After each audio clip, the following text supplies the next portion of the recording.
is chemically similar to cocaine, that cigarettes are a nicotine delivery system.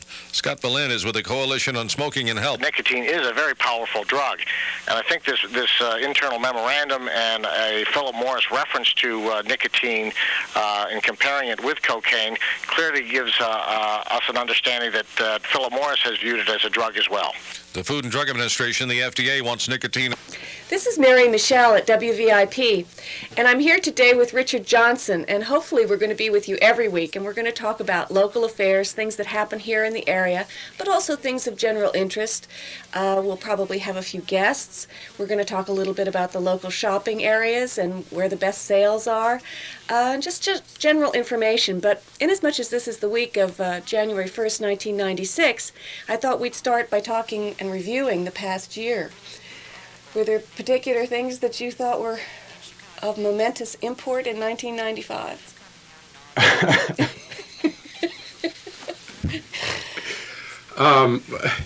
It's just hard to, we can always record over this. It's hard when you look at me because I'm seeing tears coming out, so I don't know whether to laugh or cry. No, see, that's where we got to have a list of, I'm looking at Oklahoma, and I'm thinking, well, is the guy guilty or not? I don't know if he is. Well, what do you think? Do you think the guy is guilty? Well, I just have absolutely no idea because his brother got off, right? And you have all these people that are very angry at him, but we just don't know for sure. I don't trust the FBI. I don't think they're a particularly good law enforcement bunch. They've made a lot of mistakes, and who knows? And they've got to pin the guilt on somebody, but who knows? We have to wait and see. What about the OJ one? See you later. Bye-bye. The OJ one, well, I think that he's guilty as sin, but they've said that he isn't, and if you believe in our judicial system, you have to go with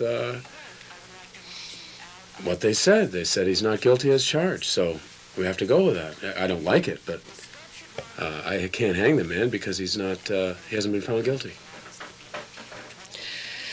Well, I think there's truth to that, and certainly my opinion of it as well. I want to know what you did yesterday for all of these football games that were going on that I know everybody has a big interest in.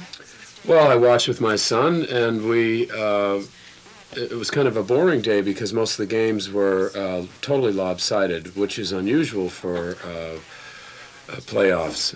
Usually that's Saturday and Sunday, the first one of the year, are the best football of the season. So if you're an avid watcher, a football watcher like myself, it was disappointing. Can you tell me who they were, though? Because I don't know anything about football. Think that you're talking to Jack. Jack is his son. Oh, well, I could, except I'm drawing a blank. As to Who played because it was so boring? Because it was so boring. It wasn't a great game. I guess the most favorite game for me was the Baltimore. They're not the Baltimore. They're Indianapolis Colts now. They won, and they're close to us in terms of geography. And I'm very loyal to the Northeast teams. So I was happy that they won. Who did they play? I can't remember. Well, I'm so happy that you can't remember because I don't feel like such a fool. All right, there you go. So that shows you just how that went. Very exciting. Oh, goodness. Well, I wanted to mention locally, there is this lecture that's happening on Wednesday this week in Bedford that I thought was kind of interesting, and I thought it was something I might like to go to. It's a lecture on bats. On bats. Oddly enough, I have bats right outside my house. I live right on the Pound Ridge Reservation, and when I come out at night, see, I'm looking away. So that's bad. We should probably look at this. Okay.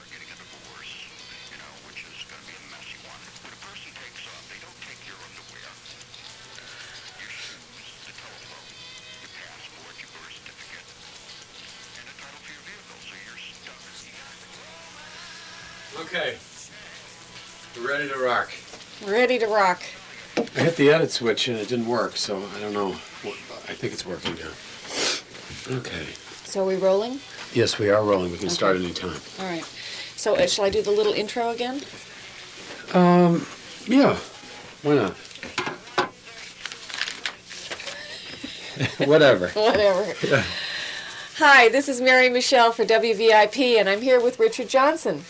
It's the week of January 1st, 1996, and we're going to give you some local information about local businesses, local events, local things that might seem of interest to you, and also whatever comes up to us that is of interest to us about national news, we'll bring it up, or events, or just any kinds of different things. So, Richard, what do you think? What should we start talking about here today? Well, I think we ought to talk about what's in the sports page, which is interesting to me, which is about horse racing. Found a new star in Cigar. I saw him race recently at the at Belmont Park at the Breeders' Cup, and what a horse! He was unbelievable. Where'd you get that name? Alan Paulson is his owner, and I'm Yeah. not really sure why. I think it's some sort of business interest he has. It's a 5-year-old horse, though, who is absolutely incredible if you could watch him race. I saw him race 4 or 5 times last year, and each time that he raced, he never was whipped, he never was pushed, and he was a lock. If you're a horse racer, it was a perfect bet. Didn't pay anything, unfortunately, and that's typical of the game. We got to play to win here. You got to play to win, and you're there to make money. Yeah. Let's face it. Yeah. I don't like to, why go? It's pretty. It is pretty. It is pretty, but it's the action you're looking for. You're looking for. It gets your blood going. It really is exciting when you win. There's nothing quite like it. You feel like you've ridden the horse, and at least that's how I feel about it. But it's nice to see him to get the award because he was such an incredible animal. He started out on the grass, and they thought he was going to be a great turf horse. But then they put him. He didn't do very well, and at which point they put him on the dirt. Excuse me, and then he's just killed everybody. He beat everybody, and he deserved every. Is this a local owner, the person that No, owns he's it? from California, Alan Paulson, and. Well, why is the horse local then?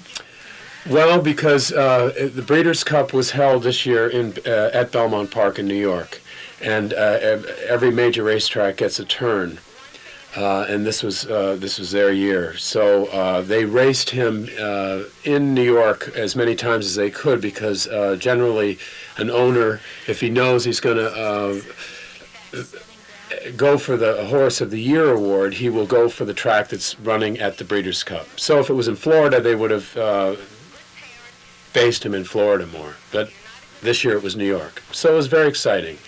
The sad note is that Mac Miller, who was a 74-year-old, is a 74-year-old Hall of Fame trainer, he also retired, and he was one of my favorite trainers. So as years go by, you hate to see him go retire because he's such a good horseman. Man from Kentucky, he's really everything a horseman brings to the table. He knows quite a bit, and he was always a good man to bet on. So I'll miss him. Well, this is what happens to us, the baby boomers. Because as of 1996, January 1st, 1996, the baby boomers started turning 50. Yes, and very painful, I might add. Very painful. Every 7 seconds, one of us will turn 50 from now until the year 2014. We're not turning 50 this year, but we're getting there.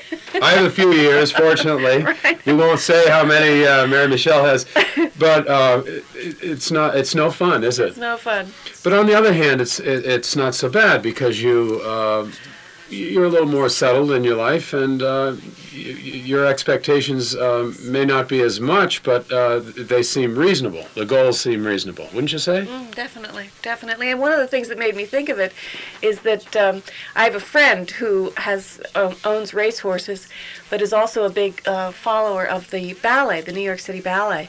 And I was reading in the New York Times yesterday about Cynthia Gregory, who was the prima ballerina for the New York City Ballet for quite a long time, who is turning 50 this year. And she was talking about how important it is for us as baby boomers to inspire people. now that we're coming into that middle-aged range. And the things that we can look forward to is this idea of learning to really inspire the people that are coming after us, the next generations. And in a way, we were kind of the generation that was always looking for others to inspire us. Well, what's interesting about that is that I never listened to anybody, so I wouldn't be here, folks. But and my father always used to say, "You never listen to me." And now I'm at my age. I'm looking at trying to look at the new generation, and they don't listen at all either. So it's kind of sad. You feel that. You'd like to pass that information on to them about, the more you listen, the more you learn, and the quicker you get the results you want. But no one listens. No one listens. I know it's tough. And Richard has this wonderful son called Jack. Now, do you think he listens? Not a word, folks. Not a word.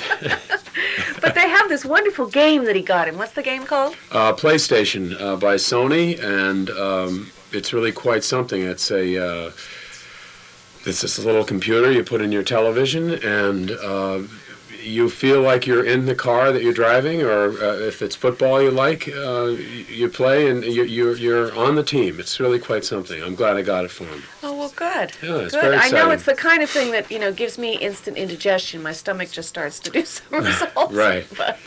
But for people who are action-oriented, go for it. Go Get for it. This is a perfect gift for your kid. Yeah. Great. So, I wanted to talk about this. There is a shop in Larchmont. It's called the Plaza Bouderie. And for this week only, it's having a 10 to 60% off sale. So really, go down to the Plaza Bouderie at 1910 Palmer Avenue in Larchmont. And what else? Oh, the bats. We were going to talk about the bats. Well, what can you say about bats, folks? People say a lot. Well, like what? It's part of the ecological chain. Bats are the things that eat the insects. Right. Right. And God bless them for that. But when you see them, who wants to be near them? I don't. I think they're kind of cute. Well, Flying mice, as somebody said. Right, and I'm not a big fan of mice either. But well, mice also serve. I don't know about, maybe rats serve better. But I wanted to mention this place in, wait a second, we got to find it here, in this lecture that's going to happen at 7:30 p.m. Wednesday at the Westmoreland Sanctuary. It's being given by Kathleen Atkins, and the lecture is on bats in the environment and how important they are. If you want to call, it's 234-3017. I wish I had something nice to say about bats, but I don't. I don't like them, and I don't want to be near them. You don't? No, not at all. Have you been to Transylvania? No, but soon, maybe. Do you know the story about Count Dracula? Yes. What's the story? The story is that he, the story is, things went south on him, and he became, a nightman, I guess, But you know why this happened? Because the venom well, it's not venom. It's not exactly a poison, but it is something that is used, I believe, for heart patients. Whatever it is that happens in the serum of the bat's bite, it coagulates blood. It either coagulates it, or what is it for heart people? They give them a blood thinner. It's a blood thinner. So, and garlic is as well. So that's one of the reasons why I think that this correlation happened between bats and Count Dracula. But Count Dracula was a pretty horrible character. Wasn't a nice guy. From what I understand, historically, he actually would impale his own soldiers and villagers and put them on the perimeter of his property, at which point he felt that anybody who came upon that, they'd think, well, if this guy's going to do this to his own kind, imagine what he would do to us. So he was well protected for years, from what I understand. Really, really. Vlad the Impaler. Yeah, not a nice guy. Not a nice person. We don't want him for breakfast. Oh, goodness. Okay.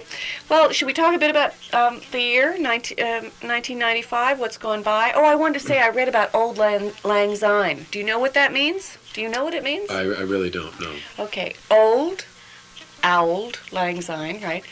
Old long since. So really what they're saying is in days gone by. Days gone by. So should we reminisce a bit? I suppose we could. You want me to take off on this? Well, What about Geraldo going into nighttime? What do you think of that? I didn't realize he was, but Well, isn't the CNBC show a nighttime show? the one that he did with OJ on every night, right? And I think that's the show that he enjoyed the most. Right, right. It's probably a good idea. He's a good, great journalist who an investigative reporter who's very good. So I imagine anything that he's going to go after, people he'll certainly draw the ratings because he's an interesting guy. Well, also I think he can be less sensationalistic at night. Right. Whereas daytime talk shows kind of lend themselves a little more to high drama, kind of like the soap operas or something. Right, and I think we have enough of those on, don't you? Yeah, definitely, yeah. But they serve a purpose. I think they're important. Did you know that the popcorn king died, Orville Redenbacher? I did read that, yes. I never did buy any of his popcorn. You didn't? No, I didn't. How about Paul Newman's? His either. I figured, they've all made enough money. But they are having a sale at ShopRite on Orville Redenbacher. Well, there you go. So go for it, folks. If it's cheap, we all love it. Oh, goodness. But should we check this out? Yeah.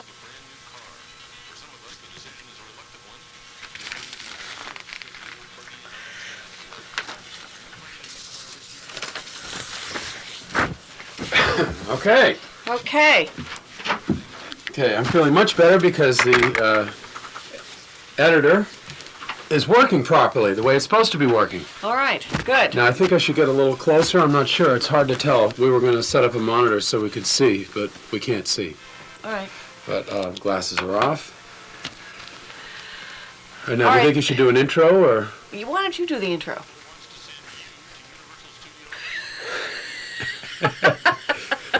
What am I introing? This is the Westchester version of... This is the VIP treatment for all you folks out there in television land. This is Mary Michelle, and my name is Richard Jhonson, and we're going to go over some of the baby boomers' problems coming up in the next year. And one of the things I'd like to talk about it would be Jerry Garcia. How do you feel about Jerry Garcia dying? Well, I think it's really tragic. He was our generation, and it was a pretty tough thing. The Grateful Dead. You have a funny story about the Grateful Dead, don't you? Well, I'm not... With your father? Didn't your father not quite understand? Well, yeah. I mean, you hear some of the names of the groups out now, and as my father pointed out, well, when he heard the Grateful Dead, he was a little bit concerned about my future, for obvious reasons. I was very saddened to hear that he died. I mean, I always wondered how he lived so long. I think these guys that are in these bands really do some serious abuse, and drug abuse and living abuse. And he was so talented. There's no one who plays guitar like Jerry Garcia. And I'm very sad that we won't have him around anymore.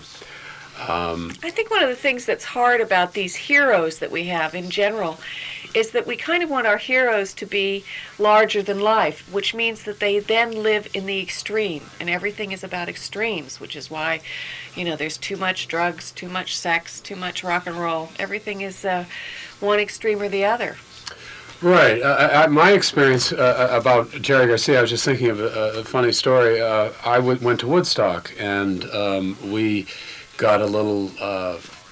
had a friend who went up a couple of days in advance, and we had a spot right next to the hog farm, which was the Grateful Dead's sort of family, I guess. This is back in '69, and when I wasn't listening to the other bands, I just sat back and listened to Jerry Garcia all night long play. It was like a dream come true for me. Your own private concert. They're right next to us. They fed us everything, I might add, and really added quite to the party. It was a lot of fun. Yeah, yeah. Well, it's amazing all the kind of pressure that we put on our heroes, and certainly Hugh Grant was a good example of that this year, looking at some of the problems that he had. Which brings us around to this article that I was reading in the Reader's Digest about this decision about circumcision. Do you have an opinion on that? Well, I do. Being male, it's quite important, I guess. It's obviously, my son, we had to make this decision on my son, and I didn't know whether to get him done or not. And I am circumcised, so I just felt, well, I suppose if I am, he should be. That was the decision. I didn't do it for any other reason. I did talk to a Jewish friend of mine, though, who said, well, you're going to get a rabbi to do it. And I said, well, it's already been done. The hospital did it like the second day he was born, so the decision was very quick. And but what was one of the things that stood out in that article about it for you? In the Reader's Digest article? The fact that there is no reason pro or con. I think it's just a matter of tradition. And I don't think it matters if you're circumcised or not, from what the article says. Well, it did sort of point out, though, that the reason why it's so important is for cleanliness purposes. And even though this country, we're known for being the ones that take the most showers and baths and water is so important and so on, it's still, there is a lot of problem with people not keeping themselves completely clean, which, isn't addressed too often, but... No, which, when you say that, I'm rather shocked. Geez, come on, guys, let's wash up. I mean, it's that simple, just get to it. Well, I mean, how do women feel about it? Does it matter to you? I mean, I hate to be so specific. Well, certainly it's not something that I'm going to notice particularly in terms of how it's going to affect me in the personal connection. But. Right, and I feel that with most men, I think you have what you have, so you're not, it doesn't matter if you are or not. And I think that's what the article's saying, is that it's probably up to this is something your parents just pass on down to you. Right, but I think it's the philosophy behind it, which is this idea of making sure that things are clean, because the reason it became so popular was in World War I or World War II, all these soldiers that went to war, right? They were in hot climates, and it was hard to bathe, so there were a lot of infections. I mean, this is basically where it comes about. So it comes about from this idea, and of course, there is this ongoing issue with medical issues in general, where, if you take care of yourself, then, the odds are that you're not going to get sick in any particular area. Now, you can't put too much responsibility on saying that it's your fault that you got sick, because it isn't totally a person's fault. But I do think that it is about being aware and being careful of all the different possibilities of how you could make yourself sick, and how, thinking about it. Right, and cleanliness is next to godliness, let's face it. Okay, well, I think we should move on from there. We'll move on. Oh, goodness, well, what do you think of our new, is it our lieutenant, our governor, the second in command, Betsy Ross? Don't you think that's fun, that that's her new name, Betsy Ross? Yeah, I didn't realize that. Betsy McGauley, she married this guy, I think it's Wilbur Ross, so now she's Betsy Ross, and of course she kind of looks like Betsy Ross. She's so pretty with these big all-American smile and everything. And anyway, I think that's kind of a funny little anecdote that happened this year, that New York State has its own Betsy Ross. How about the fact that Rose Kennedy died? Oh, I know. I mean, I'm from Massachusetts. I'm sure we never thought she'd ever pass away. What a matriarch. And that's kind of an end of an era, isn't it? Definitely, definitely. They certainly have had their share of tragedies over the years, the Kennedys. Which, getting back to a theme that you like, in the Celtic tradition, women have quite a bit of power, don't they? Which you've talked about before. The longevity of women, yeah. Well, it definitely was a part of all of the early traditions, was always with the... I think because it was kind of a mystery. It was something that people didn't quite understand how babies came into being. So the fact that the woman had more power because they didn't really know that the man had anything to do with it. Which times haven't changed, folks. We're getting less and less. Oh, but one of the things I think we ought to mention is that inasmuch as we've had such a rough time in the holiday week, what is that one thing that you hate to do around the house? Clean the house. Yeah. And that's why we have Jerry. The maids. Give him a call. Yeah, do. Give Jerry a call. So I think maybe we ought to go to a break and watch a bit of a movie. What do you think? Great. So we'll watch Wild Bill. Let's- We'll watch the preview of Wild Bill, and then we'll talk about that a little bit. Okay. See you in a minute. How'd we do? I don't know. Let's go look. You threw me with the Betsy Ross. I'm going, who the hell is that?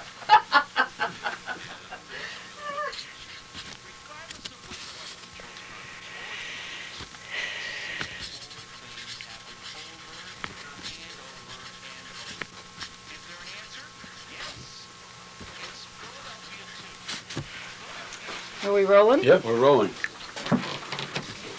Which one are we doing first? I've forgotten. I know. It's Wild Bill. Wild Bill. Okay, we've just come back from... Now, you going to start? You do it. Thanks a lot. Okay. How would you do that? All right. We've just come back there you from... Sure. He tricked me into it. We've just come back from a film clip of Wild Bill, and we thought we'd talk about it a little bit. Now, do you remember who all the different people are that are in it? Ellen Barkin. Oh, he remembers the girls first. I remember her. She's a sexy one, isn't she? She doesn't look too sexy in the movie, No. but what does she play? She plays Calamity Jane. Calamity Jane. And one of the... I can't remember his name. Oh, God, we should Jeff start Bridges. over. Jeff Bridges. Jeff Bridges, John Hurt. It's a Walter Hill film. Diane Lane, Keith Carradine, Didn't Bruce Dern. Walter Hill do... I'm dead on this, see, because I can't remember. I need to know. Let's start over. But we can't... Walter Hill did those movies with, what's his name? The good-looking guy, and Paul Newman. Didn't he? The Sting? Yeah, didn't he do that? I think so. So this is... okay, but we've lost it here. I've lost it. Yeah, but Dick, you have to keep pushing. Okay, All right? We just have to keep pushing. But we'll start again with Wild Bill. all right. So we've just come back from Wild Bill, and it was a great film, great trailer. It's got John Hurt, Bruce Dern, the stars Jeff Bridges, Ellen Barkin, who I like. the woman. yeah, I What think about she- Diane Lane? Do you like her? She's good, too. Do you remember her from the Cotton Club? Yeah, I do. Yeah. It looks like a movie I would like to see. I love Jeff Bridges. I think he's very true to life. There's something very realistic about his acting that I like. That I would want to see it. Yeah, well, I think that's true. And the whole family seems to. Right, and there's a scene where he's in a wheelchair, and some guy wants to have a duel with him, and he gets in a wheelchair and is wheeled up by Bruce Dern, who's been around for years.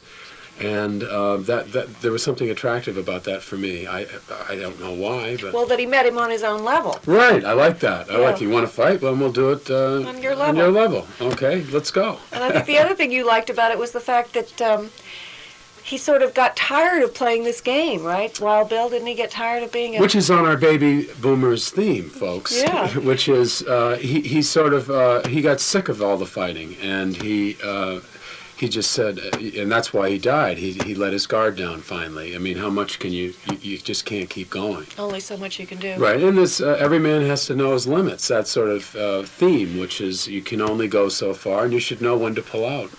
So. Right, right. Well, anyway, it's a great film, so go see it. So one of the other things we wanted to talk about was in the Reader's Digest. There was this article about this new book.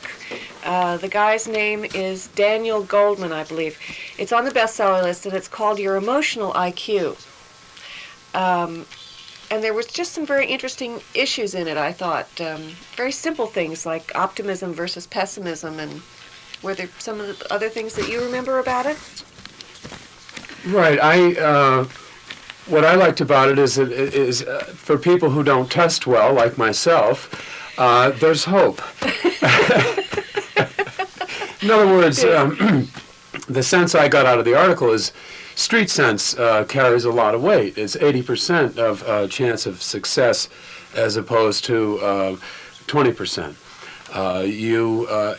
If you have some sense of your surroundings,